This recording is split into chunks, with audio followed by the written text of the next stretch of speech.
네, 최 의원님 질의하시죠. 예, 영주문경예천의 최규열 의원입니다. 1차관님, 지금 새만금 태양광을 만든다 그러는데 새만금에 지금 매립된 면적이 혹시 어느 정도인지 아십니까? 이미 육지가 드러난 부분을 말씀하시는 예, 이미 겁니다. 현재 매립된 면적이 제가 정확한 수치는 알지 못하지만 꽤 큰 토지가 이미 이제 드러나 있는 것으로 알고 있습니다. 태양광을 설치하겠다는 면적이 한 291제곱킬로미터, 여의도의 한 100배 정도 됩니다. 그런데 거기에 설치하는 설비 용량이 이제 3기가와트. 이 3기가와트면은 태양광 이 3기가와트는 원전에 지금 원전 신고리 오류 크기가 1.4기가인데요.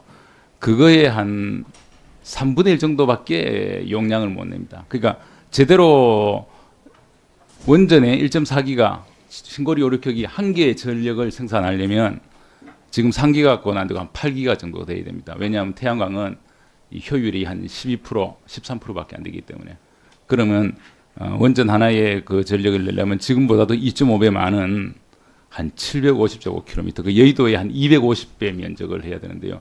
제가 알기로 지금 그 매립된 면적이 지금 태양광을 설치하겠다는 면적보다도 적은 걸로 알고 있습니다. 그러니까 무슨 얘기냐? 전 세계에서 바다를 메워서 거기에 태양광을 설치하겠다. 정말 그런 발상을 갖고 있는 나라가 없습니다. 호주가요, 사막에 태양광을 설치했습니다. 돈 안 드는 사막에. 근데 그래도 결국은 전기료가 우리나라의 4배입니다. 가정용 전기료. 결국 포기했어요. 사막에 태양광을 설치해도 타산이 안 맞는데 바다를 메워서 그 많은 돈을 들여서 만든 땅에 태양광을 설치한다. 이거 제가 한번 자세하게 그 추계를 내보겠는데요. 원전 하나 짓는데 4.3조 정도 듭니다. 지금 신고리 오류기 합쳐서 8조 6천억이거든요. 한 개 짓는데 4조 3천억입니다. 이 땅값 얼마 정도 드는지 아십니까? 한번 제가 볼 때는 그 땅값만 해도 한 10조 정도 듭니다. 그리고 거기에 이 설치하는 그 비용이 한 또 10조 정도 그러죠. 정부 보조금 들죠. 그래서 원전 지금 그러니까 그래도 원전보다도 한 3분의 1 정도밖에 전력이 안 되는데 그 많은 돈을 들여서 어떻게 하겠다는 건지 제가 그 좀 예결위에서 상세하게 좀 질의를 하려고 그러는데요. 하여튼 그 부분도 기재부에서 생각을 해야 된다고 생각합니다. 기재부가 우리나라 경제 전체를 관장하지 않습니까? 그리고 소득세 최고세율이 금년부터 적용이 되는 거죠. 2018년부터. 그렇습니다. 예, 그러나 보통 이 소득이 많은 사람들은 이 종합소득세를 내게 되면 내년에 낼 가능성이 있죠. 그렇습니다. 세수는 내년에 예. 되죠. 우리 국세청장님 그렇게 되는 거죠. 예, 그러면 지금 소득세 최고세율 인상으로 인한 증가가 보통 한 3조 4천억 정도 증가가 예상되고, 또 법인세 최고율은 한 2조 6천억 정도 세수 증가가 예상되고, 또 종부세도 시행이 되고, 이것은 이제 그 세수가 늘어나는 그런 측면인데요. 유류세 인하되면 이제 세수가 줄어들게 되죠. 네. 그리고 EITC를 이제 3조 8천억 정도 늘린다 그러는데, 국세청장님 그러면 좀 세수가 좀 줄어들게 되는 거죠? 그렇죠. 그렇습니다. 그러니까 네. 여러 가지 이제 세수가 늘어나고 줄어드는 그런 게 많은데요. 작년에 석탄세 올릴 때 제가 뭐 반대를 했습니다만은 결국 이제 인상이 됐고, 그때 당시 우리 기재부에서 하신 말씀은 한 5천억 정도 세수가 증가될 것이다. 그렇게 얘기했는데 원래 보니까 실제로 한 8천억 정도 증가했더라고요. 청장님 그거 기억나십니까?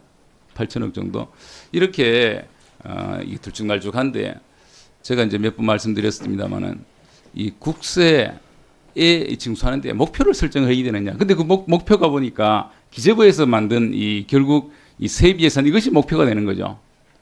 국세청장님 그렇게 되는 거죠? 목표라고 하는 것은 적절하지는 않고요. 예, 그냥 예. 기재부에서 세수에 대한 예측치를 가지고 근데 있고, 그게 저희는 세법에 따라서 들어오는 그렇죠. 세금입니다. 예. 그런데 관세청 그 보고 자료를 보니까 목표 써놨더라고요. 관세청은 관세청장, 그죠? 관세청장님 저 업무 보고 자료에 보면 분명히 목표라고 되어 있습니다. 목표의 몇 퍼센트 뭐 달성 이런 식으로 되어 있거든요. 그게 하나 이제 목표의 개념으로 되는 겁니다. 그래서 세금이라는 것이 그야말로 정상적으로 거둬야 되는 그런 것인데 목표로 해놓으니까 그보다 미달되면 그냥 더 거두려고 노력하게 되고 그런 이제 문제가 생기거든요. 그래서 정말 이제 이 제대로 하려면 원래 지금 세입 예산을 원래 이제 세법이 개정된다. 세법 개정되는 거에 의해서 이 증감이 될 수 있는데 세수 예산이 세입 예산이 거기 조정을 합니까? 예, 지금까지 아까도 이제 말씀이 부총께서 답변도 있었습니다만 저희들이 통상 국회에서 이제 조세 소위에서 논의를 거쳐서 세법이 개정이 되면 그 효과는 꼭 그 세입 예산에 반영을 했습니다. 아니, 그런데 그러니까 그걸 국세청과 관세청에 이 정해진 이걸 줄 때 여기에 좀 플러스 마이너스해서 조정을 하느냐 실질적으로 대외적으로 조정을 하느냐 안 하느냐 그 얘기죠. 하여튼 조정을 안 한다면 조정을 해주시고요. 그리고 이거를 이 세입 추계를 할 때 지금 OECD 한 27개국은 세입 추계하는 방법을 지금 공개하는 걸로 알고 있는데 우리나라는 지금 공개하고 있나요? 예, 저희들이 지금 국회에 다 설명도 해 오고 했습니다만은 또 존경하는 이번에 김성식 의원님께서 그 부분에 대한 법안을 또 내셨습니다. 저희들은 적극적인 입장을 가지고 있습니다.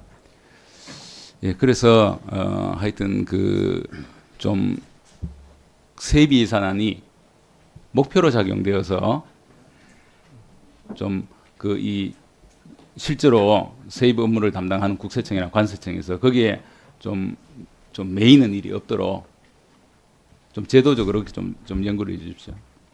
그렇게 하겠습니다.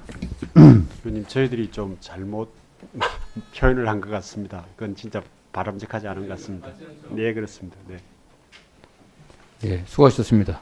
예, 다음 존경하는 유승민 의원님 질의하시겠습니다.